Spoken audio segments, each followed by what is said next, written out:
Good morning, everybody. Welcome to class this morning, to what is our final live stream of the semester. We won't be having a live stream next week because all we'll be doing next week is just completing your final exams. So there really won't be anything to discuss. So for just a moment, we'll talk about how things are going to go for the rest of the semester.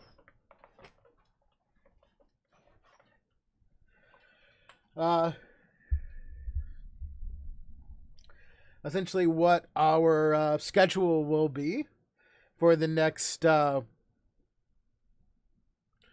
really just like 8 days. We are going to finish our current module, which is module 11, our hour of code module, which I've got some code up here on the screen for you. We'll talk about that and just hear it in a little bit, just because I wanted to show you guys some actual code that would be kind of similar to what you're working with in the module for this week. We'll talk about that in a little bit. But I wanted to talk to you about a few things today. One is our schedule. One is an extra credit opportunity that I have for you. And then we'll get into a little bit of code stuff. So, next Friday, which I believe is December the 11th, is the last day of school here at Cleveland Community College. As it's stated in our syllabus, since the beginning of the semester, all of the assignments for this course are due by noon on that day. So your final exam will start on Monday of next week. Some of you have already gotten in there and got it done early. I actually intended to have that closed because of the extra credit opportunity that I wanted to give you all. And if you got in there and got to it early, that's okay. You'll still be able to get the extra credit opportunity and have that added to it. But ideally, I wanted you to kind of wait until that last week just so you could kind of get the extra credit before you started your final exam. But you'll have until Monday, until noon on Friday to complete your final exam. At 12:01 on Friday, I'm going in, and anything that's not completed by that time is being changed to a 0. That is the hard cutoff date for the course. I have to start getting final grades processed so I can have them turned in. And I have to do that for all of my courses. So in order for everything to get processed and for you to know what you ended up making before the grades come out, before the school can process them through all of their systems, ideally what you have to do is you have to give me some time to get things done. So we have to cut things off just a little bit early for that to happen. So noon next Friday, your final exams have to be done by that time. Now your final exams are not bad as far as final exams go. I mean, we're talking about roughly 50, maybe not quite 50 multiple choice questions. A lot of them you've seen before or will have seen before by the time you get to the final exam. And they're from all different modules, from the beginning of the semester, way back in, late August, early September, all the way until now, essentially. So they cover a wide range of topics that we've done all throughout the semester. Now you will have a study guide, and that is what your extra credit is for. At 11 a.m. today, there will be a new announcement open up in the Blackboard course.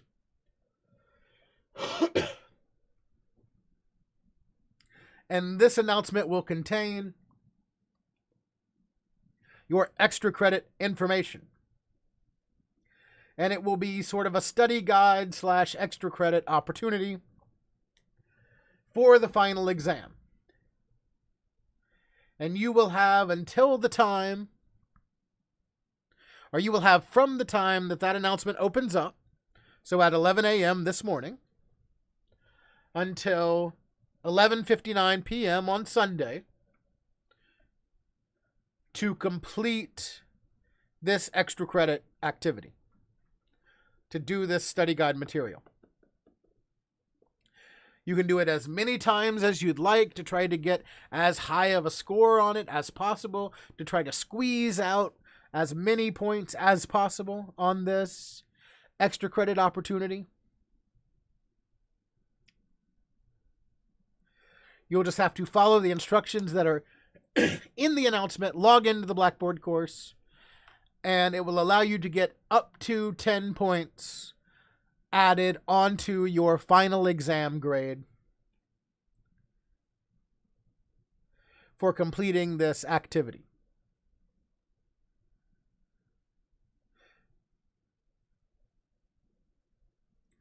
So that is pretty good. You'll be on the lookout for that. It'll automatically populate into our Blackboard course at 11 o'clock this morning. So for those of you who are able to, you can go ahead and get on that as soon as possible.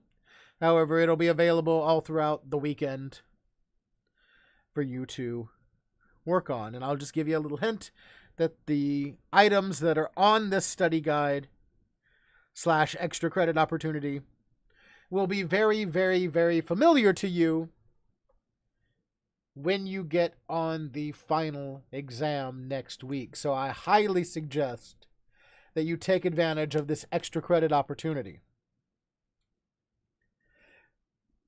So I'd like to talk for just a few minutes, and like I said, this is going to be a relatively short live stream this week, because I think this is a fun module. It's really different from any of the other material. It's not any of the paradigm stuff. It's not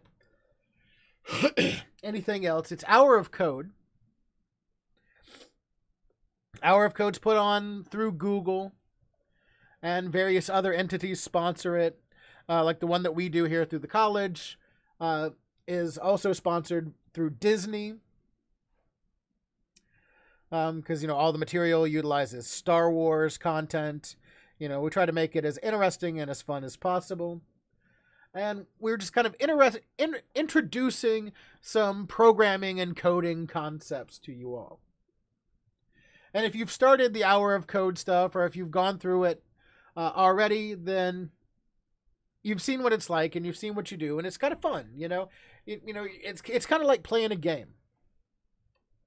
And you've got that document that is a part of the assignment, and you just answer the questions that are on the document as you go through the Hour of Code. If you go through everything, like it's called Hour of Code because ideally it'll take you an hour, but even if you kind of take your time and go through things slowly, it might take you 2. It might take you 2 hours to do everything. Now, this is a module that's really special to me, right? Because here at the college, that's primarily what I teach, is I teach programming and web development courses here. So for me, this is my favorite module. However, since most of it's encapsulated in this Hour of Code stuff, it's hard for me to actually show you stuff. And so what I kind of decided to do was show you a little bit more about code, and just show you some code on the back end of what would look more like code in the real world versus what you would use on the Hour of Code stuff that you're using in the module. Because by and large, what you use in the module, where you're moving the blocks around to create the set of instructions, we call that block logic. And it's something that we use a lot of time to introduce people to code. Because what we do is we try to introduce data structures and logic in ways that it's easy for people to understand.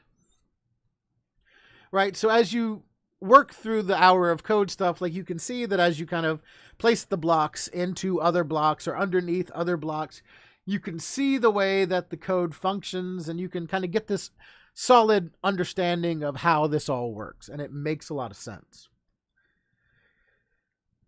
So what I decided to do was I decided to program up something here, which is what I have for you, that would behave similarly to something that you do on the hour of code stuff, but in a more real world way. Because in the hour of code stuff, they really take it and they really simplify it, and they give you these predefined functions that you use. In programming, we use things called functions, and a function is essentially just a series of instructions. You can kind of think of it as like a recipe. Like when you have a recipe, you have your recipe broken out into different sets of instructions, right? And, like first you're going to mix the batter. So in order to mix the batter, you have to do this, this, this, and this. And then you've mixed the batter, and that's the function to mix that batter. And so in your hour of code stuff, like you have this little function that says move right or move left. And in order to move BB-8 or C-3PO or whomever around the screen, in the hour of code stuff, you just get to use that little function and stick it in there and be good. But on the back end, there's a little more to it than that. But there's actually not a whole lot more to it than that. So what I thought I would do is code up a little something here that would allow you to move a circle around a web page using keys on your keyboard. So let me make this just a little bit bigger so it makes it easier for you guys to see. I'm not, I'm not going through how to teach you how to code this. I'm not explaining or giving a tutorial on how to code this. I just want you all to see more of what goes into the back end. And if you are enjoying this hour of code, if you get into this module and you start to work through it and you decide, hey, you know what? I really like this. This is actually fun. I'd like to learn more about how to code and how to program and how to make stuff like this. Let me know. Because we do offer some good classes here at Cleveland Community College, where we can teach you how to do some more code. We have classes on how to build websites. We have classes on how to code programs and software. And, all of this stuff is a whole lot of fun. Although I am a little biased because, by and large, they are my classes. So, especially after this semester, if you're a little annoyed with me, it might not be the best option because, you would be in more classes with me if you went that path. But,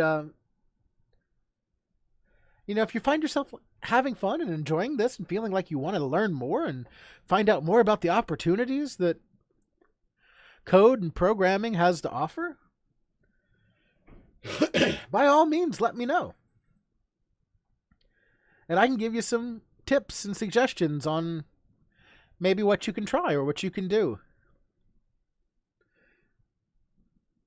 So what I've done here is I've made this just a little program where we can take a circle, put it on a website, and then we can move it around with the keys on our keyboard. And what I decided to do is I decided to make it to where we could use our arrow keys or our WASD keys. If you're a computer gamer, you know what's up with those, right? If you know, you know. And so we can see that I have this function here. Let me zoom into my screen so you can see this just a little bit better. I have this function here, and this function here is a series of instructions. Because that's the thing about computers, right? And we kind of talked about it a little bit early on in the semester. the fact that how we kind of think our computers are smart, but our computers are actually dumb. So one of the things that when we get into programming, we have to be really specific. Like when I program something, I might put in a capital or an uppercase letter T versus a lowercase letter t. Now to me, to you and I, because we're smart, we can look at an uppercase letter T and a lowercase letter t, and we can see those two letter T's, and we can know that they are the exact same letter. They're both T. But to our computer, they're not the same letter. They're two different letters. So uppercase and lowercase are two significant things when we're programming. Where we put our parentheses and where we put our quotes and where we put our periods and our semicolons, where we put all this stuff is significant when we're programming. We have to be very specific. It's not something that you can kind of be sloppy about just because our computers are kind of dumb. We're the smart ones, right? Us, the human beings, we're the smart ones. So we have the function here. My function here is called moveCirc for move circle. And I have a little E in there for an event. This is JavaScript, which is the same language that they use in the hour of code. JavaScript is an event-driven language. An event is one of several different actions. A click, a tap, a hover, the passage of time. All of these things constitute an event.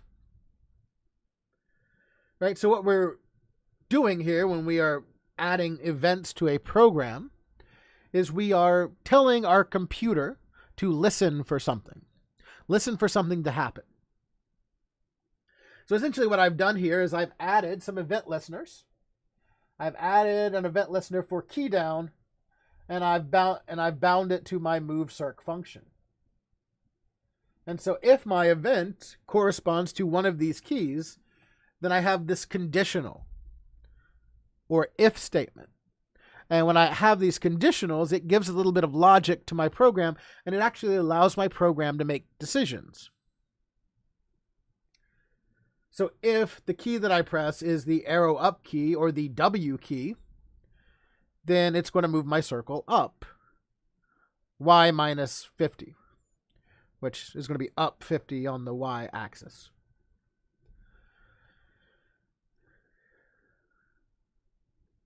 Else if the arrow key is left or the key is A, WASD keys, it's going to move my circle left. Now I also added, and so on and so forth. So it's going to be listening for all of these key presses, and depending on which key I press, it's going to do something different, which is pretty cool. Now I also added a little bit of fun code in here, and that's what this c.style.background color is. Because you see, every time I move the circle, I've got it in here to change it to a different random color, just for a little bit of fun. So this is essentially the same way that the program that you're doing in your hour of code when you're moving BB-8 around with your keys. This is essentially the same way that it works. They just took that in the hour of code and simplified it to make it more friendly to you all as a beginner. So you can start with something like that and progress and move up and get more complicated to do something like this. So when I run this, I get my little circle on my web page over here. And you can't see me, but now I'm moving my arrow keys. Right, down, left, up.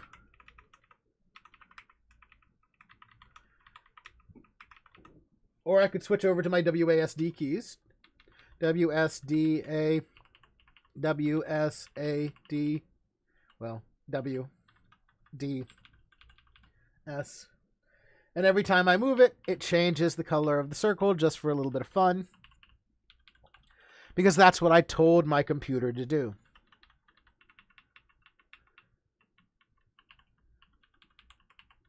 So what I thought I would do here is I just thought I would just show you just scrape the surface of just a little bit of kind of more depth of what you could do with code. You know, I know that, like, I of course, like, I'm not going to expect any of you to, like, just watch this and be able to do it. Like, that's not the point of this. I just wanted to show you what more is behind the hour of code that you're doing in class and how you progress from there. Because, you know, coding is fun. It can be a lot of fun. And it can be easy. But there is a lot to learn. You know, it's a learning curve. And if you find it interesting and you find it fun and you want to learn more, again, you know, feel free. Don't hesitate to contact me. Send me an email. Let me know, like, hey, you know, Mr. Ramsey, what's the college offering in the spring? I'd like to learn more about how to code.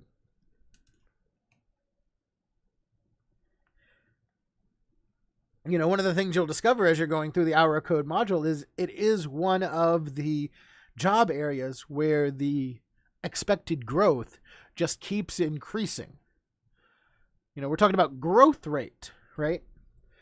You know, not just the number of jobs that are available, but the number of jobs that keep getting added to the job pool, the need for more and more and more people to code. And it's not just a few industries that need it. Like, it's not just like for web developers or for game developers. It's every industry that needs somebody to code.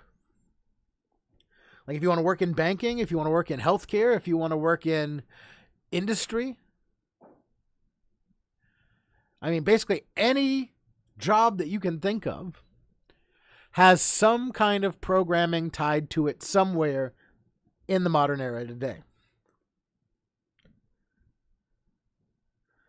So even if you're interested in some other kind of field, but think you might be interested in code, they're not mutually exclusive, which is pretty cool. So that was just something that I wanted you to go kind of think about as you're working through your hour of code stuff this week. Remember that your hour of code stuff is due by Sunday at 11:59 p.m.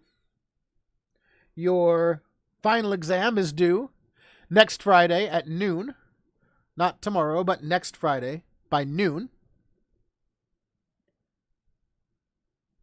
So please make sure you have those done by that time. Your extra credit opportunity will be opening up at 11 o'clock here in just about 34 minutes. Your extra credit opportunity will be opening up. Take advantage of that. I encourage you to take advantage of that. If you have any questions, please let me know. Thank you for watching this live stream, whether you watched it live or whether you watched it recorded. Thank you for being involved in the live streams throughout the semester. I hope you were able to get something out of them. But again, I told you this one would be short. It's our last one. Thank you for watching. If you have any questions, please let me know. I'll hang out in the chat for just a couple minutes in case anybody who's here with me today has any questions. But that's all that I have for you for this one.